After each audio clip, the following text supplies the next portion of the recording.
Bora lá. Vilões ensinam muito mais do que heróis. Do Warman, o nome do canal dele. Vamos ver se é bom. Na infância, costumamos torcer pelos heróis, mas crescemos e passamos a entender e simpatizar com os vilões. All I have are negative thoughts. Eu não sei o que desfigurou a sua vida desse jeito. Talvez pessoas normais não surtem. Talvez seja só você. You thought we could be decent, man, in an indecent time. You're wrong. Será que são as adversidades da vida que nos fazem sentir essa empatia com o mal? Que as decepções, mentiras e traições que sofremos nos fazem parar de ver o bem na sociedade e nas coisas? A verdade é que é tudo muito mais amplo do que uma mera questão dualista de bem e mal, de certo e errado. Até porque, vamos dar um passo para trás. O que seria o bem e o mal? Quem define isso? Seria Deus? Sua religião? O governo? A lei? As autoridades? Os ricos e poderosos? Seus pais? Enfim. Nesse vídeo vou mostrar como vilões emblemáticos podem nos fazer entender sobre a complexidade da natureza humana e sobretudo da moral coletiva. O que tá olhando, ô idiota? Uma análise que desafia nosso senso comum, desafia nossas percepções básicas e ainda revela algo fascinante sobre nós mesmos. I'm just gonna hurt you. Really, really bad. Vamos começar. Todos os filmes aqui, os vídeos que ele seleciona, muito bons. Mas esse aí do Esquadrão Suicida, esse Coringa aí, muito fraco. Figuras do mal sempre estiveram presentes na nossa história. Seja em mitologias, lendas ou textos religiosos, elas apareceram como uma forma de simbolizar os medos mais profundos da humanidade e justificar a existência de valores morais e sociais. Serviam como advertências, como lições, representando o que poderia acontecer se os caminhos da virtude e da ordem fossem abandonados. Na evolução dos tempos, vimos essas figuras ficando cada vez mais complexas. Você tem autores como Shakespeare e Dostoiévski que resolveram explorar elementos psicológicos profundos, tornando esses personagens tridimensionais, com motivações, desejos e histórias pessoais. Um desenvolvimento que permitiu que os leitores entendessem os vilões não apenas como simples encarnações do mal, mas como seres humanos com conflitos e desejos compreensíveis. Normalmente o vilão costuma ser o cara que vê o mundo de uma forma que a maioria não vê. Um cara que as experiências que viveu e sofreu são os grandes impulsionadores de suas ações. Onde a busca por justiça e por vingança são as soluções que a vida ensinou para os seus problemas. Tão cruelmente enganados Nem sempre, nem sempre. que não podem confiar em mais nada. Me deixe ajudá-lo. Desculpe, mas não. E vamos ser sinceros, quem nunca se sentiu enganado, traído ou injustiçado na vida? Os vilões, através de suas ações controversas, manifestam e expõem um mal que, apesar de variar de pessoa para pessoa, de alguma forma, todos carregam dentro de si. Those people up there, the rich and the powerful, they do whatever they want. Guys like us, you and me, they don't care about us. A crescente popularidade de vilões como protagonistas não é por acaso. A identificação das pessoas ao explorar profundamente esse lado sombrio nos abrem a entender o que moldam esses personagens complexos, revelando que a luta entre o bem e o mal é muito mais ampla do que os contos de fadas sugerem. You see, things aren't sequential. Good doesn't lead to good, nor bad to bad. People steal, don't get caught. Live the good life. Others lie and cheat and get elected. Desde a infância, a sociedade nos ensina as noções de certo e errado, mas com o tempo, percebemos que os resultados que obtemos não estão diretamente ligados a essas regras de bem e mal. If the rule you followed broke it is, of what use was the rule? Como disse Maquiavelli, qualquer homem que tenta ser bom o tempo todo está fadado a acabar em ruínas entre o grande número daqueles que não são bons. Isso aqui eu concordo 100%. 100%. O cara que ele é muito legalzão, meu irmão, ele só se fode. O cara que ele tenta ser legal, agradar todo mundo, só se fode.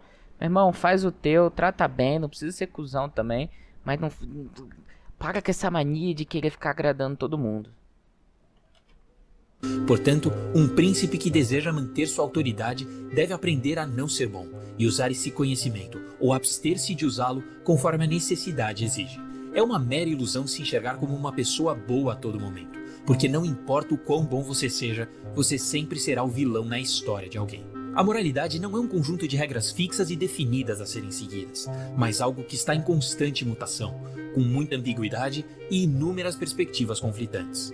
Até porque, só fazendo um parênteses aqui, né? Você acha que você tá sendo bom e tal, e não sei o que. Só que você tá tomando ações com base nos teus parâmetros, aquilo que você acha que é bom numa situação, às vezes para um terceiro, e aquele terceiro que você julga tá fazendo bem, nem tá achando bom aquilo que você tá fazendo. E outra, essa questão de bom e mal é sempre a dualidade, né? Ou é bonzinho ou é malvado. Cara, depende da percepção, depende da situação, depende de várias coisas.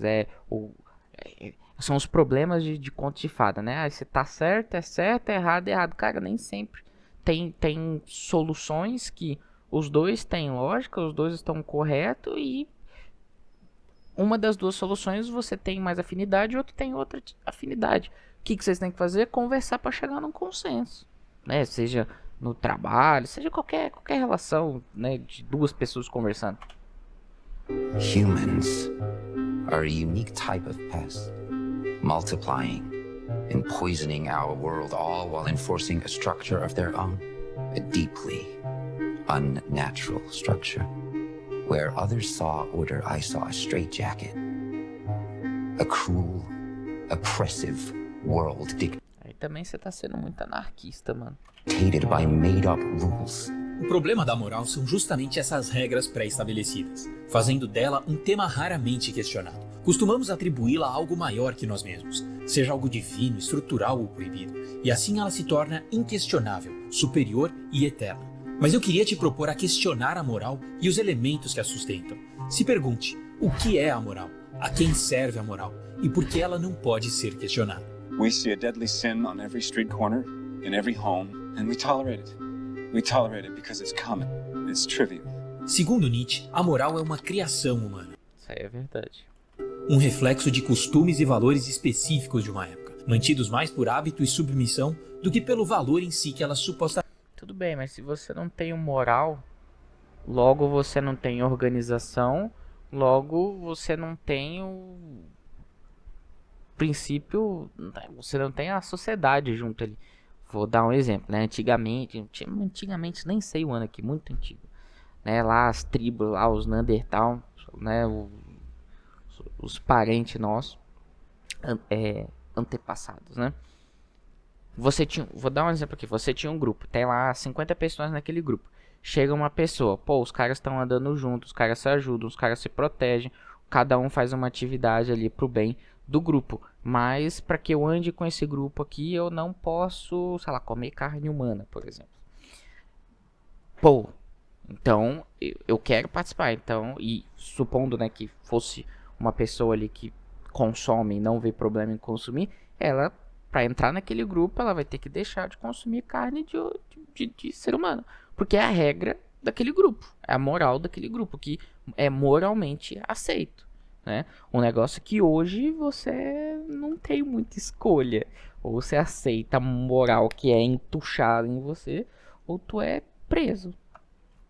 É basicamente o que acontece. Justamente tenha.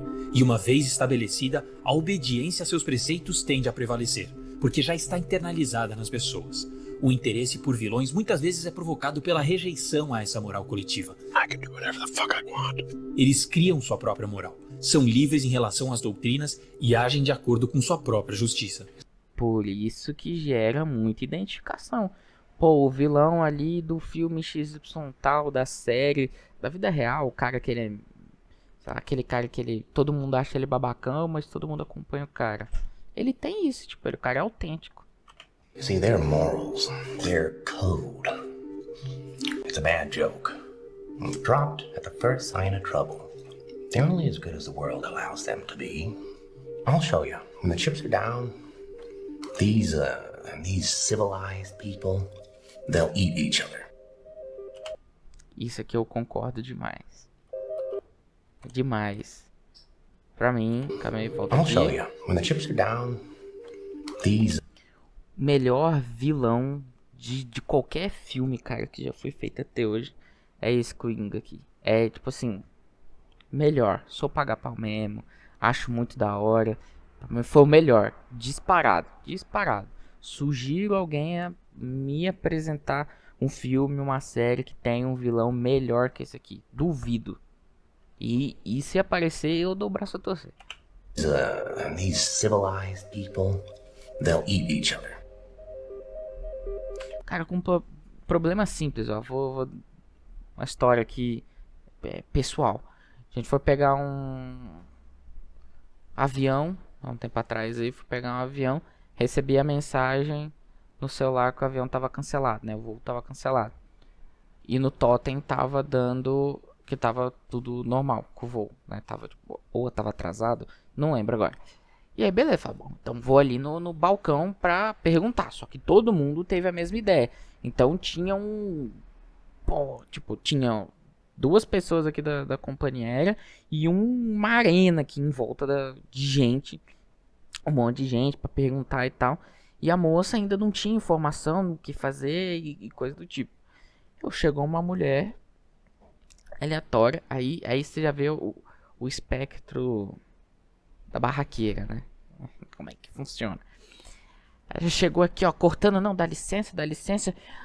Seguinte, o voo, eu recebi aqui a mensagem, tá cancelada e não sei o que, tal.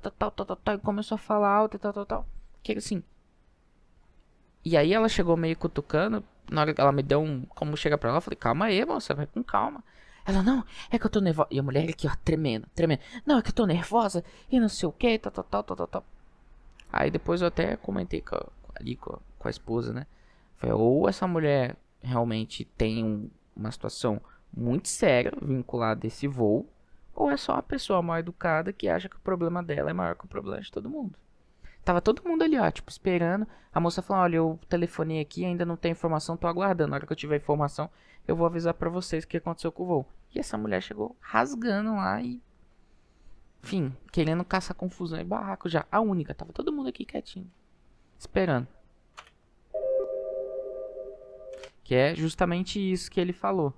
Todo mundo aqui é civilizado. Ó, como eu sou civilizado, ó, como eu sou bonitinho, sou cheirosinho, não sei o que.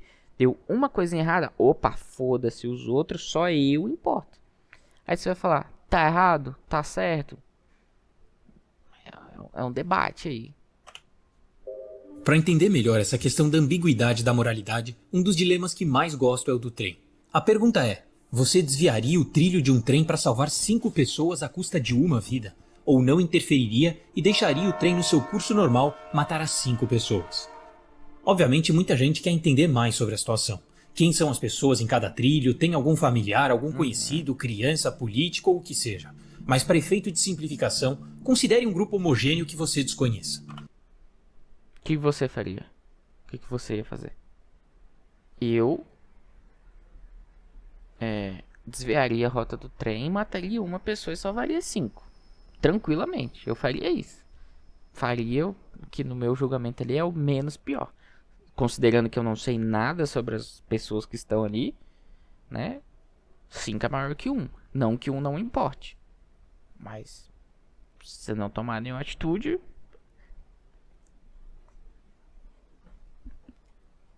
5 morrem. O que você faria? Defensores do consequencialismo dirão que a ação moralmente correta é maximizar a alegria ou minimizar o sofrimento, e portanto salvar as 5 vidas à custa de uma. Por outro lado, segundo o deontologismo, uma teoria ética de Immanuel Kant, as ações humanas devem ser guiadas pelo dever moral, e não pelos resultados esperados. Nesse ponto de vista, é moralmente errado você causar danos a uma pessoa inocente, mesmo que isso leve a um bem geral maior. No fim, a realidade é que independente da decisão que você tome, você será herói para uns e vilão para outros, porque depende muito dos valores morais de cada um e principalmente da maneira como a história é contada. O clássico desenho de Tom e Jerry é um exemplo disso. Inicialmente temos a impressão que Tom e Jerry são inimigos mortais, mas ao longo dos episódios vamos percebendo como suas interações estranhamente sugerem uma dependência mútua. Sem Jerry, Tom levaria uma vida relativamente pacífica, mas monótona. Sem Tom, Jerry não teria nenhum adversário para ser mais esperto, o que tornaria sua vida significativamente menos aventureira. Uma dependência mútua que involuntariamente os torna melhores amigos, fazendo com que Tom constantemente tenha que fingir que odeia Jerry como uma forma de protegê-lo, para que assim, o dono de Tom não queira substituí-lo por um gato que realmente queira matá-lo. O que revela como nossos papéis não são fixos, como nossas percepções podem mudar e dependem de diversas perspectivas, que podem... O que é verdade também, essa cena aqui é real. quando um dos dois se envolve num problema que realmente